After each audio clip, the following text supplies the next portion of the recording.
साल था 2014, महीना था अगस्त का। उत्तर पश्चिमी इराक का एक क्षेत्र जिसे सिंजर के नाम से जाना जाता है। उस दिन मौसम साफ था, धूप खिली हुई थी। हर रोज की तरह बच्चे घरों से बाहर निकलकर खेल रहे थे। महिलाएं अपने घर के काम निपटा रही थी और पुरुष अपनी पूजा प्रार्थना में व्यस्त थे। अचानक चारों तरफ गोलियों की तड़तड़ाहट से आसमान गूंजने लगा। उनकी बस्ती चारों तरफ से घेर ली गई थी। हाथ में आधुनिक हथियार पकड़े कुछ लोग चिल्ला रहे थे, सबको घेर लो, एक भी काफिर बचने ना पाए।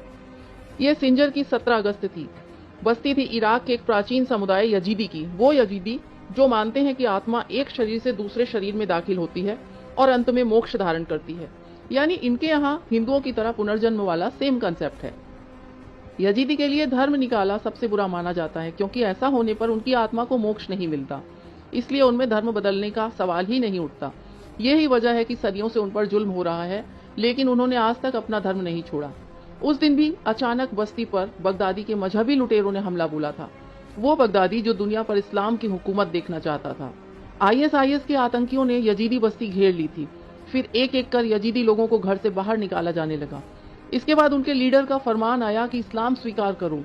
यजीदी पुरुषों ने मना कर दिया। फिर क्या था, इस दिन करीब 80 पुरुषों के साथ में बूढ़ी महिलाओं और नवजात बच्चियों को गोलियों से भून दिया गया। 6 साल से लेकर 35 साल तक की लड़कियों और महिलाओं को सेक्स वर्कर बनाकर मंडी में बोली लगाने के लिए ले जाया गया। ये मजहब के नाम पर सामूहिक नरसंहार था। बचे खुचे यजीदी उत्तर पश्चिमी इराक की पहाड़ियों में शरण लेने लगे।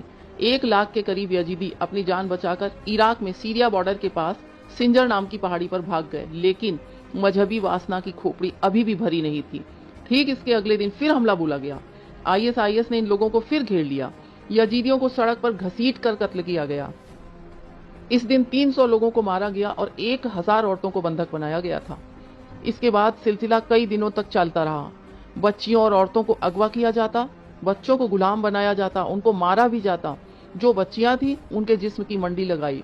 लफ्जों में उस जुल्म को नहीं बताया जा सकता जो यजीदियों पर हुआ। यह एक बड़ा जनसंहार था जिसमें करीब 40,000 लोग मारे गए थे। लाशें पहाड़ियों और सड़कों पर बिखरी पड़ी थी।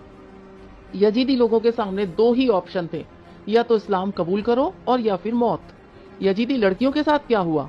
उस दौरान सिर्फ अगवा होने की खबरें आ रही थी, या फिर आईएस के आतंकियों की वो वीडियो जिसमें वो यजीदी बच्चियों के यौन शोषण की कहानी मजे ले लेकर सुना रहे थे। लेकिन असली कहानियां अभी आनी बाकी थी। इसके कुछ सालों बाद जब आईएस अपनी समाप्ति की कगार पर जाने लगा और जब मौसूल आजाद हुआ, तब आजाद हुई बची हुई हजारों मासूम यजीदी बच्चियां, वो लड़कियां जिनके पास सिर्फ उनका खरोचा हुआ जिस्म था, उनके सपने मर चुके थे, सिर्फ उम्मीद बची थी। उम्मीद भी सिर्फ जिंदा होने की। साथ ही फिर सामने आई रोंगटे खड़े कर देने वाली कहानियां। यानी मजहबी आतंकियों के चंगुल से बचकर आई हुई लड़कियां बड़ी दर्दनाक आपबीती बताती। हर औरत और लड़की की आपबीती ऐसी थी जो सुनकर ये सोचने पर मजबूर कर देती थी, क्या ये इंसान है या फिर जानवर? 21 साल की पर्ला भी एक यजीदी लड़की है। महीनों कैद में बिताने के बाद भागकर जान बचाने वाली पर्ला ने अपनी रोंगटे खड़े कर देने वाली आपबीती बताई। उसने बताया कि जब वो आए तो जान बचाने के लिए हम पहाड़ों पर छिप गए, लेकिन उन्होंने सबको वहां से निकाल लिया। मेरे साथ 400 और लड़कियां भी थी। आतंकी औरतों के साथ जबरदस्ती कर रहे थे। वो औरतों और लड़कियों को जबरदस्ती ले जा रहे थे। मैंने देखा एक 60 साल का आदमी आया और 17 साल की लड़की को ले गया। इसके बाद आतंकी दिन में 3-3 बार आते थे और चुन चुनकर छोटी बच्चियों से लेकर जबरन लड़कियों को उठाकर ले जाते थे। फिर हम सब लड़कियों को एक खेत में रखा गया, जहां 8 दिनों तक हमें खाने के लिए कुछ नहीं मिला। हर बार वो लोग 4-5 लड़कियों को वहां से उठाकर किसी न किसी को बेच देते थे। हमें बुरी तरह से पीटा जाता था और हमको इस्लाम कबूल करने के लिए वे मजबूर करते थे। हमें खाने के लिए पर्याप्त भोजन भी नहीं दिया जाता था। इसके बाद मुझे फिर बेच दिया गया, लेकिन इस बार तजाकिस्तान के एक आदमी ने मुझे खरीदा और 2 महीने बाद ही उसकी मौत हो गई और मेरा मालिक फिर बदल गया।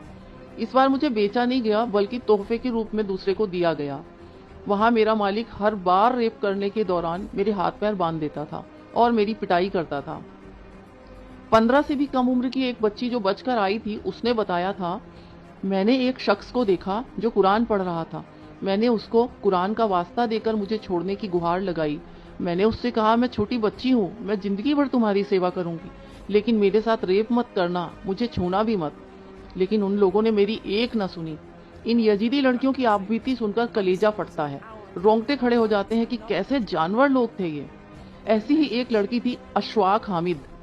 इराक में हजारों लड़कियों का अपहरण होने वाली हामिद भी उनमें से ही एक थी। हामिद को आतंकवादी अबू हमाम के हवाले किया गया था। उसका हिंसक रूप से बलात्कार किया गया, अनेकों यातनाएं दी गईं और एक यौन गुलाम के रूप में बेच दिया गया। अबू हमाम अब हामिद के साथ हर दिन कई बार रेप करता था। वह हामिद को हथकड़ी में रखता था और बलात्कार करते हुए उसे टॉर्चर करता था। सबसे घृणित तथ्य यह है कि जब अबू हमाम ने हामिद के साथ कई बार बलात्कार किया तब हामिद सिर्फ 14 साल की थी। हामिद को लगता था कि उसे बख्शा जाएगा क्योंकि वह सिर्फ एक बच्ची थी, लेकिन अबू हमाम ने उसे नहीं छोड़ा।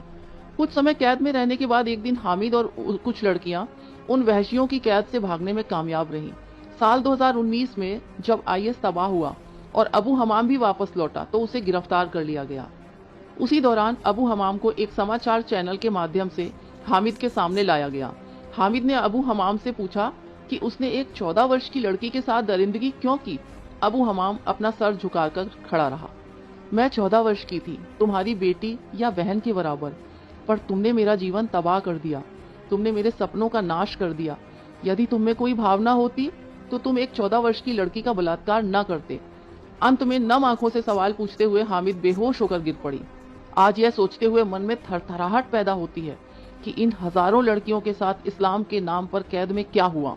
और आज भारत जैसे देश में जो लोग दंगा और पथराव करके भी सेव मुस्लिम का बैनर लेकर खड़े हैं, क्या इन लोगों के हाथों में कभी दिखा सेव यजीदी गर्ल?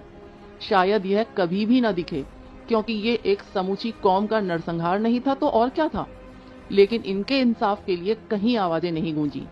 शायद इसलिए क्योंकि ये मुसलमान नहीं थे, या फिर इसलिए क्योंकि इनको मारने वाले मुस्लिम ही